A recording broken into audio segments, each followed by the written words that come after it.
Hello, real estate world. Welcome to the Nova Show, Real Estate Records. This is Nuria Rivera, owner of Novation Title. I wanted to create the space for you guys to be able to share success stories, but not only success stories. I also wanted you guys to be able to share raw stories. Everything that you have learned from the failures, the lessons, the wins.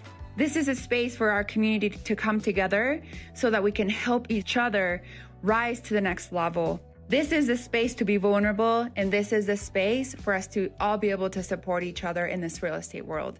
Please enjoy this episode. Hello and welcome to the Nova Show, Real Estate Records. My name is Tristan Hammet and I'm your host for today's episode. And today's guest is Scott Steadman, a branch broker and local Utah top 500 realtor. Known for his exceptional work ethic and team spirit, Scott has quickly risen to the Utah real estate world. A proud Suncrest resident, Scott is deeply involved in his community, heavily farming his neighborhood and supporting local events. Outside of real estate, he's a dedicated father, competitive bodybuilder, and a lover of all things ice cream and swing era. Join us as we dive into Scott's journey and insights on becoming more effective in the business. Thank you so much for joining, Scott. Thank you for having me. Of course. And I've met Scott maybe like around a year ago. I went to your brokerage, taught a class. Yes, you did. Beautiful brokerage and office and great people there. Thank you. And you've always been so kind. I see you at real estate events. But I don't know much about you. That's why we're here. That's why we're here. Get to know me. Yes. So can you please tell us where you're from and then your journey into real estate? Yes. So a couple corrections on the intro. Thank you for that, by the way. Former competitive bodybuilder. It is, man, that takes a toll on your body doing that, but still enjoy working out. It's part of my kind of daily routine, my morning routine to do that. And I, really believe in structure and rigidity, which, is important to me just with where I'm at in my life. Your question, sorry, sidetrack. What was your question? Okay. It's where are you from? Oh, yes, got And it. then how did you get into the real estate? Yeah, good question. So I am born and raised in Utah. I have loved Utah so much that I've never left. Thought about leaving, a couple times growing up, but just could never do it. And I'm a family man as well, and my whole family's here. I am currently in Draper, currently in the Suncrest community more specifically, and have been in Suncrest since the development started back in 2001. My journey into real estate was a little bit out of pain, honestly. It was graduated from the University of Utah, go Ute, and was working in the corporate world. Tried progressing in the corporate world, didn't happen, thought I should have got a promotion. In hindsight, they were totally right. I was just young and hungry, but got a little bit frustrated. I was a kid that, as I grew up, I had a paper route. I used to mow neighbors' lawns, and so that entrepreneurial spirit, I think, is what interested me in joining real estate. And got into real estate because my mother has been a real estate agent pretty much my entire life. And it felt like a good fit, just that paper route, that mowing lawns, that idea of running your own business and setting your own schedule and having the freedom and growing your own business was what really appealed to me. And then, of course, being able to join forces with one of your best friends has been the greatest blessing in my life. That's awesome. I actually, on your website, you've got these awesome videos that it can tell you that you probably paid money for. Yes. I love that you are so hyper-focused in your community. Yeah. I know when we were interviewing on the phone, you had mentioned that you're heavily involved in your community.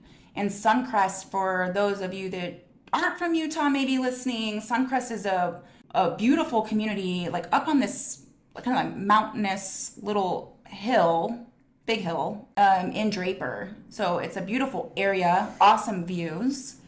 And I know from your video that you've lived there for quite a long time. Your mom moved you there as a teen, where there was hardly any homes.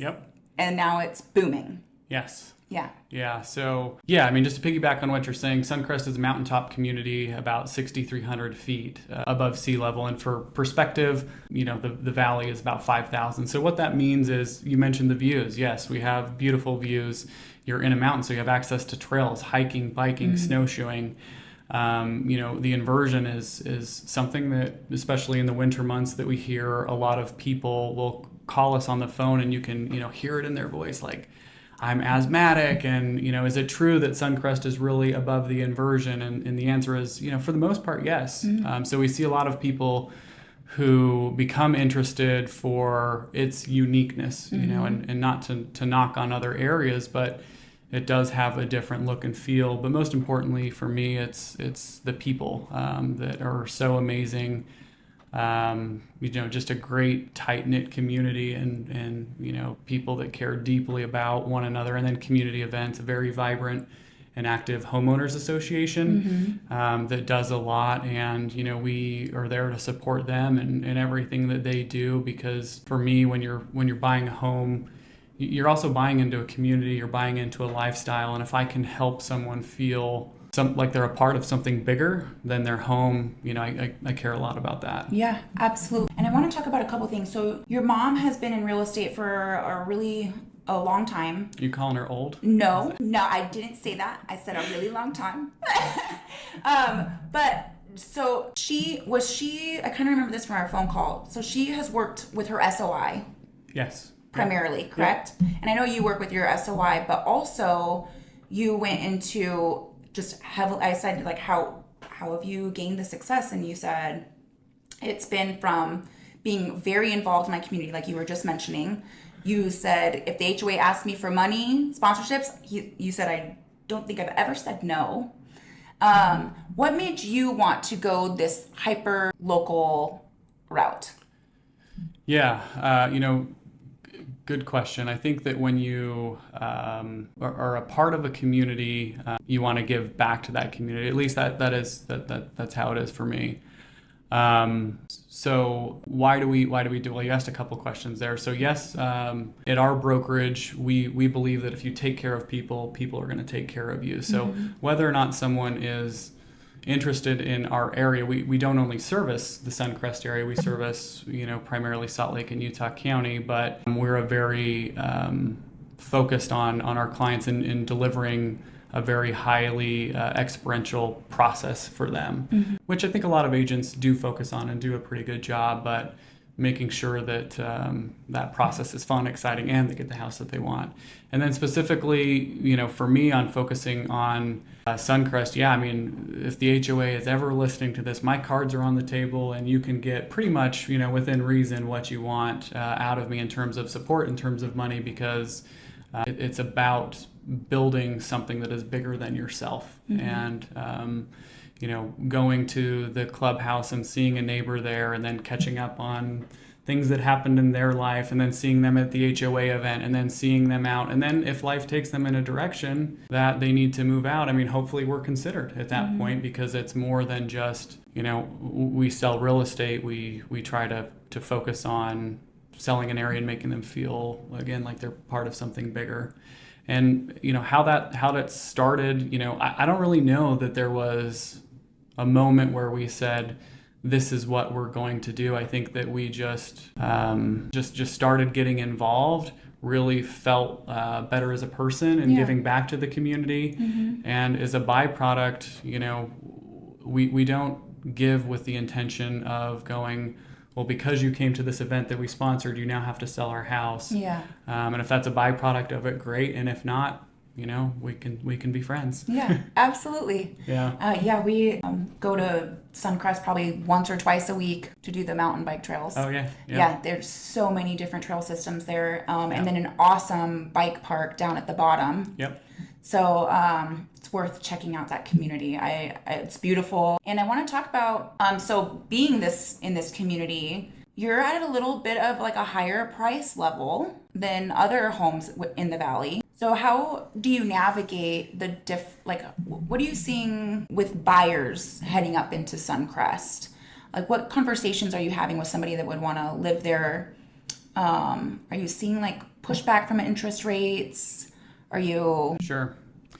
Suncrest originally was going to be a community of 3,800 units, so 38 total homes. That may be condos, single family, townhomes, and so the the original idea was that there's going to be something for everybody. And, for the most part, that's still pretty true, because we have townhomes which are more affordable, and then there's homes that are, $2-3 million. And so what I like about that is you've got a collective group of diverse backgrounds, diverse affluency, starter homes maybe that some would classify for townhomes, and then some folks that are going, I'm a C-suite level and I want something that has no one around me and I want the most beautiful views. And I think that Suncrest is uniquely positioned because outside of Park City, I feel like we're set up great for that. Yeah. In terms of the affordability, I mean, the reality is home prices are what they are, and we see that they will rise and fall like other areas. But in general, being at a higher price point, depending on their needs, it's just the education process of, okay, if your budget is this, well, we're going to show you what is available in that price point. But from the low or high 400s, low 500s up to above a couple million, there's a big housing stock. Yeah. Okay. And what are the conversations with your sellers? Are you seeing that people are hesitant to make moves because they're stuck in this low interest rate? Or not stuck. Well, kind of. Yeah. Stuck's appropriate. Yeah. Yeah. In this low interest rate? Yeah, and I don't really feel like this is, I think the market in general, if you have a 2.5-3% interest rate and you're looking at things now where you're 6s or 7s, you're going, man, am I going to give up this interest rate for that interest rate? And I think, for a lot of people, there are things that if we can help fix a need for someone, so if that is, I've just had another child and my 3-bedroom, 2-bathroom home is not sufficient, well, you may need more space, and how can we help fulfill that need? And so I think that home buyers now are maybe having to sacrifice a little bit more than they were a few years ago. We may not have as much disposable income, but the trade-off is that American dream for people of, I have 4 walls, a roof, I have a yard, or whatever is important to them. And so being able to play matchmaker, through that process is one reason why I love real estate. For sellers, I think it's just about the education. It's digging into the numbers, it's digging into the data, and I'm a very heavy stats and statistics guy, and I think that the best decisions are made off of facts. And if we can say, look, here's what we're seeing in the market. We all have numbers that we want or potentially need depending on our next move. But I've never met a seller that says, sell my money for the least amount of money possible. And so we're always looking to how do we maximize that? Yeah, absolutely. Okay. And I also know that you send community newsletters. Sure. So how did that start? Yeah, so newsletters and keeping in touch. I do this just in real estate and then specific to my community. Once a month to be candid, I've slacked off a little bit. I had a baby earlier this year, and so we're still in the newborn phase, which can throw a little bit of a wrench in it. But providing a monthly market update where whether or not you're interested in buying or selling, the internet has been a great catalyst for people to go, what's my home worth? And I think, to give credit to a very large online brokerage, they have made the home estimate very easy to see. And that's, I think that it's sexy. I think that it's cool that you can be like, oh, my house is, or this is what they think my house is worth. So providing a monthly market update to our SOI or to our community of just here's what's happening. I think people have really latched on to feeling like they're aware of what's going on, even if they're not interested in selling or buying. Absolutely. I know I'm asking a lot about this, but I think it's so smart to just really get very involved where you're working, living, playing. Right. It makes sense. So I really love that you're so hyper-focused in your community, and I think, obviously, it works for you and your business. Yeah. So, and then I'm sure the crime rate, and it's probably not even a thing. Well, because you're kind of on your own island. Right. I feel like. Yeah, it's funny that's a common term that we hear, that people feel like we're on an island even though we're up, on a mountain. Yeah. And I think that there's you've got to go out of your way, right, to go up, because in terms of, a lot of commercialization up there, there's not much. There's one restaurant, there's another local business that's up there, and then there's the homeowners association. So people who are coming up there are coming up for either the homes, or they're coming up for hiking, biking, snowshoeing, the recreation appeals, or just to catch a really amazing sunrise or sunset. We see that a lot, and so it's special. And I'm very intentional. Every decision that I make is how can this positively impact the community. And a lot of things that we do are not really real estate related. I'm a guy that, if I'm doing, and to maybe just share a couple examples, one thing that was very, very well received during COVID was we weren't able to get out and be with our neighbors. I mean, the world shut down, right? And no one anticipated that happening, but I felt like we were all feeling like we needed some human connection, some human interaction. And so we came up with an idea that we wanted to have a pizza party. And so there was another resident who owned a local pizza shop that it's a take and bake pizza. And so we purchased pizzas from that family, 100 of them. And we just said, whoever wants to have a pizza party with us, sign up. And then we delivered the pizzas to them, just with a note of gratitude saying, hey, really, we don't know what the future holds, but we're all in this together. And then we encourage people to share online, tagging this pizza party of them having their own party. And it was really cool to start seeing it. I wouldn't say that it was trending, but if you were looking for the hashtag and see people dancing around with their family, or even just saying, this made me feel a part of something that was bigger, was really, really special. And, we're so proud that we did that. And again, this has nothing to do with real estate. Right. This is about bringing the community together. Yeah. And just having a sense of belonging, especially in a time of COVID where it's like, I haven't seen anyone. I don't know where I'm getting toilet paper. What's going on. So much uncertainty. Yeah. And fear. So that's awesome that you're able to bring that light. That's such a brilliant idea. Yeah.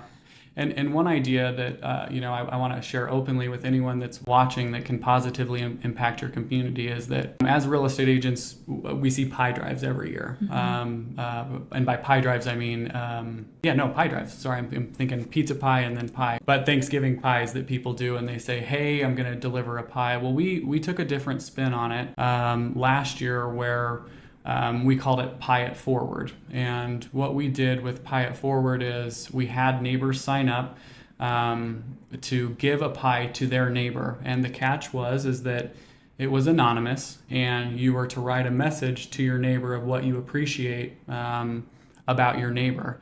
We took care of the cost, we took care of the delivery, and it was one of the most amazing things that I feel like we've done. I cried at the first doorstep because the first delivery that we gave was to a 91-year-old woman, and we were recording it, and she's like, "What's going on? What's this about?" And then we explained it, and she was just like, "Oh my gosh, someone gave me this pie. This is so cool." And then she's like, "Well, who are you, and why are you doing this?" And so it was a little bit comical, in that regard. And even as most recent as last week, I was having a very challenging week. So I posted on social media about, a rough day that I was having. And, social media is such an amazing tool when it's used for good. Mm-hmm. And because of my post, I had someone who had reached out and said, I want you to know how much that Pie It Forward drive impacted me. And because of that Pie It Forward drive, I've now made it a point to just tell people how much I appreciate them. And I'm going, dang, all from this, Pie It Forward drive, and to see the, kind of compound effect of that has been really rewarding. And again, nothing about real estate, guys. I mean, this is all just about being a good person, being a steward of championing your community, championing things you believe in. Mm-hmm. And that's kind of my MO. That's my philosophy, is just, do good, be kind. I love that. Well, okay, so we're going to touch base on, you had touched on it in the very beginning. You have a morning routine. So what does that look like? Question 1. Okay. Question 2, how do you feel that your morning routine impacts your business? Yeah. And just you as a person. Yeah. So morning routine, number one is I have I think it's called a rise to wake alarm clock. And that's the alarm clock that it gradually gets brighter for whatever time you set it. And so to me, this is not what you're asking, but that has been a game changer for me because I used to wake up to just the, whatever sound my iPhone wanted. And it was abrupt. And for me, I felt like that kind of started me off a little bit cranky. So someone had recommended that to me. And so if this helps anyone, I hope that it does because it has been super life-changing to me to have that, gradual wake up. I like to wake up in the 5 o'clock hour, and sometimes that's 5:01 and sometimes that's 5:59, but that is what I shoot for. And then I am still actively involved in working out. To me, it's a tone setter of me time. I can listen to a podcast, I can listen to music, or sometimes I'm just catching up on, Seattle Seahawks football and I'm, maybe sitting on a machine going, what happened? But to me, that's some uninterrupted time that is for myself. And then when I get home, I take my dog for a walk. And then from there, I've got 3 young children, so morning routines go a little out the window. Yeah. Kind of all heck breaks loose with once the kids get up. And but I do consider that a part of my routine because days are short, or excuse me, days are long. And years are short, and I'm very diligent about not working in the morning until I get into the office so that I can have that, just beautiful chaos with my children. Yeah, it's true. And I've actually never heard that quote before. Days are long, years are short. Yeah. It's so true. So true. Yeah, so I'm glad that you say that that's a part of your morning routine because you're not going to have that forever. Yeah. I may have missed question 2, I think. Oh, question 2 was how do you feel that impacts you and your days? Yeah, I mean, you hear it. You'll hear it from me, and you hear it from so many, thought leaders that that if you get off of that, it's kind of just a disruption to your day. And so I try to stick pretty religious to making sure I have that time, and then also being okay with if I'm really, really tired. I mean, tonight we're going to a comedy show, and my wife and I are joking because it starts at 9:30, and we're going, oh my gosh, I don't know how we're gonna stay up for this, what's going on. So we'll see how it rolls. But tomorrow I'm probably going to miss my morning routine, but knowing that I got some alone time with my wife and that we made that a priority and that we got to do something that we both enjoyed, to me, I want to make sure that we give ourselves credit to very often, that we're not so strict and rigid that it's like, oh my gosh, this happened, but yeah, giving yourself some grace. Totally. I mean, it's for another great cause, you know. I Right. mean, keeping up your relationship and the bond is very important too. Sure. Yeah. Well, for most. And prioritizing things that are, outside of our daily routine, outside of our raising children, outside of our normal work day, to make sure that we're focusing on each other and focusing on ourselves as well. Mm-hmm. So, and then you also talked about social media. Yeah. And I want to dive deeper into that because I know it's something that you're actually actively working on right now. And you've actually hired a social media performance coach. That's Sure. Is that great. what it is called? Yeah. I'm like, I think that's what it was called. Yeah, I mean, call it what it is, but the gal that I have hired is absolutely brilliant. Online performance coaching, and it's not all about social media. There's so many great life lessons, and she has coached people that I would say are everyday people like myself to, high-level executives. And my intention there is, I believe that social media, as I mentioned earlier, can be a tool for good, and I just want to know how to show up in a way that's, and I hate the word authentic, but I mean, I think it's applicable, right? Yeah. To show up, as who we are, because we want to attract people who are similar to us, right? I mean, I don't want to work with someone that is a real negative personality that is going to detract from my own personal well-being. And so, just really focusing on how do I show up as the best version of myself? And then, also just the tactical stuff. I'm a guy that didn't, grow up with, Instagram, Facebook. I mean, they kind of started, but, candidly, it is a little uncomfortable for me to be here right now. It's a little uncomfortable for me to pull out my phone and talk about everything that I'm doing. But I want to learn, how I can do that for me, and how, if I'm doing it for me, how that may attract people who are interested in the things that I'm interested in, or if I can be a resource, if people know that I'm in real estate and they see that I post a snippet about what's happening in the market, or a home that I just list, that I can, be a resource to other people. Absolutely. There's so much value in it. I'm a firm believer that I think every real estate agent should be on social media. I know it can be very uncomfortable, but it's a free tool. And it's not that you're on there like selling yourself. You're just like you said, you're educating, you're keeping everyone current on what's going on in the market. And maybe you posting about a home is somebody's like, oh my gosh, that's like my dream home right there. Right. You just never know. Or something that you're being vulnerable with, like, helps somebody else open up about how they're feeling, because it can feel lonely. You feel like you don't want to, I don't want to portray myself like this or that, or whatever. But the reality of it is we all go through these things. For sure. And so you are giving an opportunity for other people to open up too, and I think that that's huge. Yeah, and I think a couple of things that stick out to me. There's just a real estate peer that does a lot of national speaking and fills rooms of whether that's 2,000, 5,000, 20,000 people. And a joke that he likes to do is, you're the second largest crowd that I've spoken to today. And the joke is there that, you have a following. And this is, like you said, a free tool that we can all utilize for people who have chosen to engage in the content that we're putting out.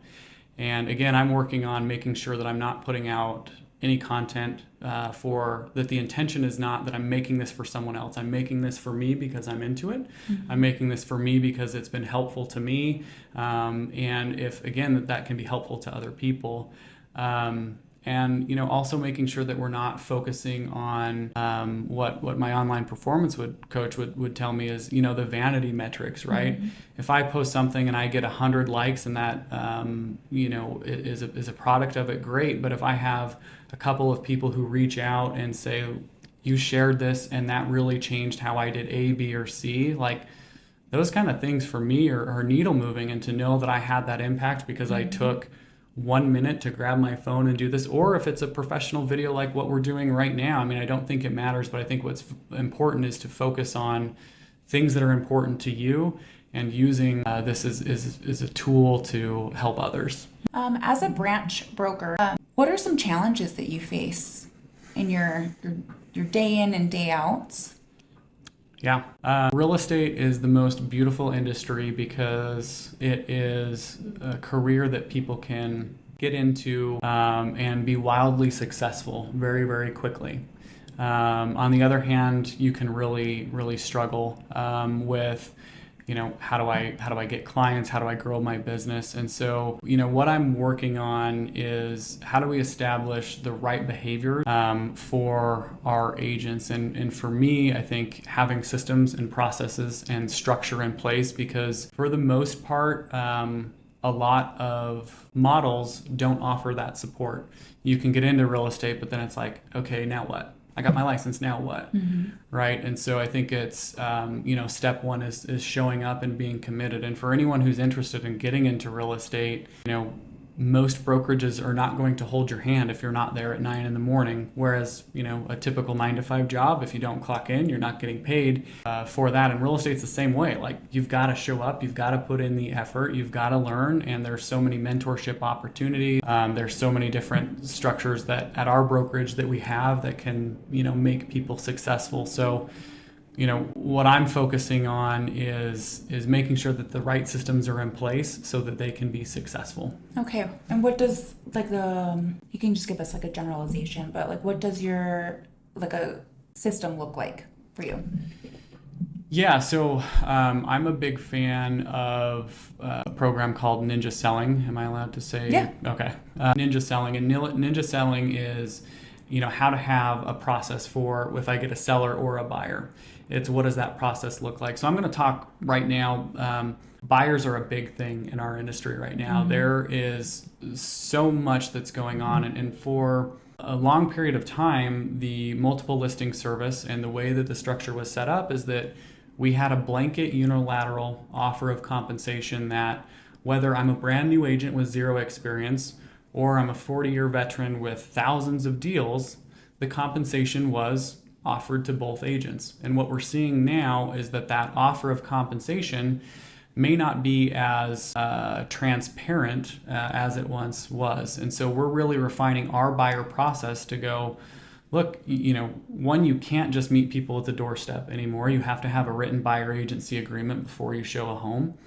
But more importantly, meeting your clients in the office and getting them that structure of, okay, before we go and look at homes, we're going to make sure that we have your home buying process set. We're going to have an education day on how we operate. We're going to make sure that you're pre-approved and that you're pre-qualified with a lender, and we can set you up with that. But we want to make sure that as a brokerage and as a agent representing these buyers, that here is how we work. And we're also going to talk about compensation because, let's be honest, that is going to look different going forward. And if your fee is X number of dollars, X percentage or whatever, the consumer deserves to know how that works. And so we're putting into place that if you didn't have a buyer process before, you need to. And you need to be able to, articulate your value is something that, we continue to hear.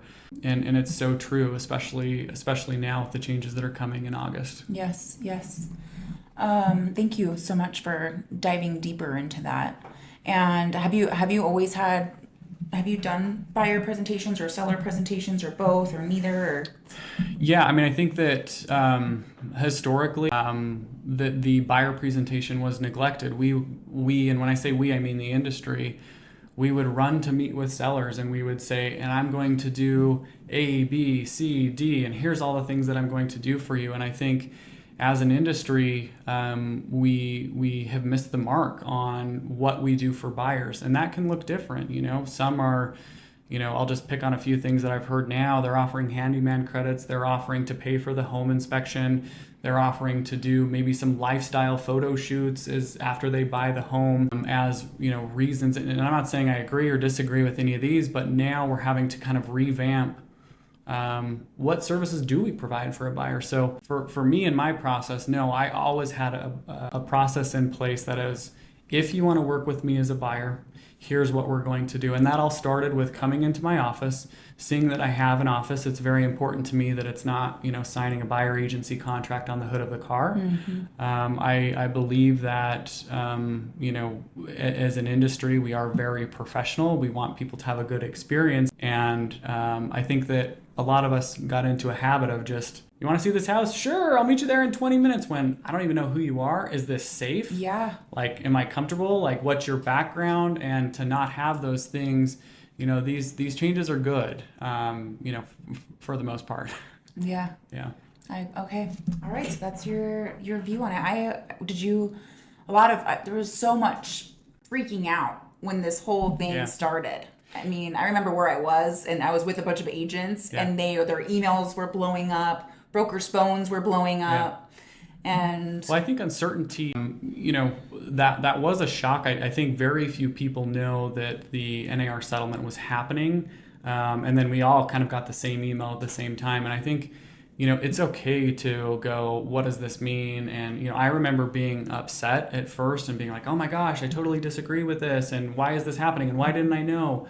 But living in that headspace is not a safe space to be. And so, I think what I personally have done and what our brokerage has done is really dug deep into it. And so I'm on the forums committee for the Utah Association of Realtors. And, it's been very, very helpful and powerful for me to have a voice in what these changes look like. And I think that the operative theme there is I can either be upset, I can complain about it, I can get on social media, I can talk negatively, or I can be proactive and be a part of the change. And for me, that was going, and serving on these different communities, and then also trying to be a leader in our brokerage and say, hey, it's okay. Yes, we've got some changes, and I don't know what the future holds. And I think, candidly, we're going to see a lot of changes over the next 6 months and a year, where some of the forms we have now are probably going to look different. But, kind of like we were talking about COVID earlier, like we're all going through this together, and no one knows what this looks like. Yeah. But I've chosen to take the approach of, look, I want to get in, I want to roll up my sleeves, and I want to have a seat at the table. And I want to share that experience. And whether you're in my brokerage or not, call me, because I have spent so much time trying to make sure that I'm prepared, that if I'm meeting with a seller or a buyer, that I feel confident and competent in the value that I feel like I'm bringing. Absolutely. So I kind of look at it as, to me, it's a little like risky for buyers not using an agent. You're going into a contract, and you guys are keeping everything, you guys realtors are keeping everything in line. Deadlines, appraisals. I mean, there's so many moving parts to a real estate transaction, organizing title, organizing the land, like there's so many moving parts. And what does radon mean? I mean, like, sure, I didn't know what that meant. And I bought a house here, and I just learned about it like 2 months ago. Yeah. Like, and I'm like, do I have radon in my basement? Like, I don't know. Am I safe? Am I yeah. I mean, these are all things that I just I'm not aware of. And that was my third home. And it's still, I absolutely would need a realtor. Like, you can lose money. Sure. If you do not abide by your contract. Yeah. And I just think it's so risky for buyers not to have a realtor, to advise them, to guide them, and to really keep them out of trouble. So.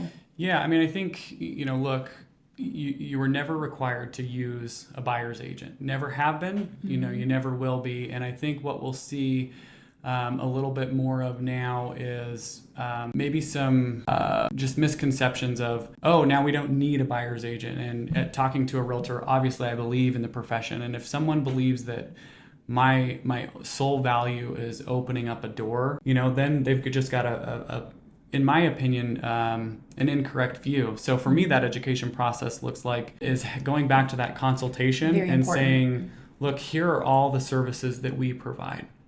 And here are the different things, and going through exactly what you've said. You have this consideration, this consideration, this consideration, and here's how I'm going to help you. And oh, by the way, you may find a house before me, and that's okay. And giving people permission, because if you're up at 2 a.m., you can't sleep, and you're scrolling an online platform and you find it first, but you're placing your entire value on maybe me finding the house first. Look, I'm just not going to be the right fit for you. And that's okay, like agreeing to disagree. But getting back to that education process and saying, here is what I'm going to do for your as a buyer's agent. And by the way, here's how I'm compensated, and here's how the fee structure works. And if you agree to that, let's agree to move forward. And if not, that's okay. We can go our separate ways, because I want to attract the people who believe the things that I believe and believe in the services that we provide. Absolutely. Okay. And I have this question I want to ask.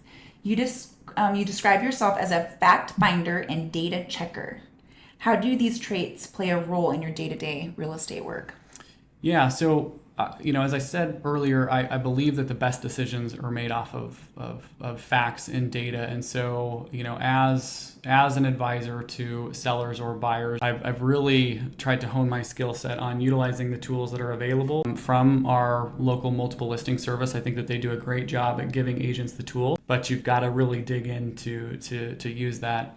I'm also utilizing things like, Chat GPT now, to where it's not a replacement of me, but it's a complement to me, to where I can take different subsets of data and say, hey, Chat GPT, here is, data for, let's just call it the Suncrest area. Tell me trends that you're seeing, or, utilizing the correct prompts so that I can, maybe something that's not as apparent to me, but utilizing, these great AI tools And ultimately what I think that it does is it helps me showcase why my opinions are my opinion, and so that sellers can or buyers can use that data and go, okay, well, I think that my house should be priced at this price, or here's why I think we should counter at this price, or here's why I want to do this because then we'll spend less time on the market or whatever. So by providing that information and guiding sellers and buyers to a decision, I think just data helps with that. Okay, absolutely. And if you could go back and talk to your new agent self, new agent Scott, don't do it. What would you tell him? Yeah, there's a new joke that I'm having right now that I feel like, so for every 1 year in a dog's life, there's 7, I think, right? Isn't that how it goes? And I think as real estate agents, for every 1 year in real estate, it's like 25 years. So I've been joking. I went to a conference last week, and some of the joke was, well, how old are you? I'm like, well, I'm 256 in real estate years. Which, the separate aside, but I do think that, this industry, if we let it, can be very, very brutal. But what I would tell my younger self is to take the time to really learn the business. There are great real estate schools out there, but for the most part, they don't teach you the day-to-day. They don't teach you how to operate like a business, how to set up a budget, how to run your marketing effectively, how to hire, how to fire, how to train, how to recruit. And so I think that there are so many ancillary services that once you get into real estate that, for example, you wouldn't open up a restaurant and just go, okay, I'm a chef, right? There's a lot of planning that goes into that, right? You need to find the space. You need to figure out what you're going to cook. You're going to need to figure out what type of food. You're going to need to, what does the menu look like? Who's going to greet people at the front door? If I get a bad review, how am I going to handle that? And oh my gosh, I have to run a budget as well. And I think that my younger self, while I did have a college education and a good upbringing, strong parents, good support system, I think that I overlooked some of the real nitty-gritty, the real tactical stuff. And I think that getting in with a mentor or a brokerage or a team, whatever, is worth its weight in whatever compensation structure, because the success rate, we unfortunately, we work in an industry where we wake up without a paycheck every day, right? There is no set paycheck coming in. And we also work in an industry where the failure rate is extremely high. I don't know of another industry where so many people get in and out. And so to take it serious from the beginning would be that advice. Okay. I love that. And is there anything that you'd like to talk about that we didn't cover today? Maybe just that we're in a very pivotal moment right now in our industry. I think that the way that we have packaged specifically our buyer services historically, the industry wanted change. And I think that that's clear by having a settlement. And whether you agree with it or not, I think that how we package specifically our buyer services right now, everyone should look really, really hard at what that means and how you can be an advocate when you're representing a buyer, the services that you provide, why it's important that you hire an agent when you're buying a house. And I also think on the sell side, look, I'm a guy that'll tell you that, we have less friction when agents are represented. I think any real estate agent that you'll talk to will have a story of, oh my gosh, my most difficult transaction was either when I had an unrepresented buyer or when I was acting as a dual agent, when I was representing both sides. And I think now we're just at such a pivotal time where collectively we as an industry can look forward and say, how do we want this to look? And there's going to be many, many agents that thrive. And I think that there's going to be a lot of agents that go, wait, I have to negotiate my own commission. It's not this blanket unilateral, that's a hard word, unilateral offer.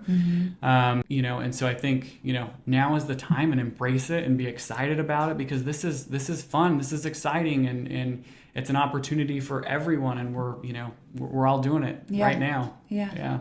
I love it. That's great advice. Well, Scott, I really appreciate you. Thank you for having me. Yeah, it's been fun. You know what? I do want to talk about what does the future hold for you?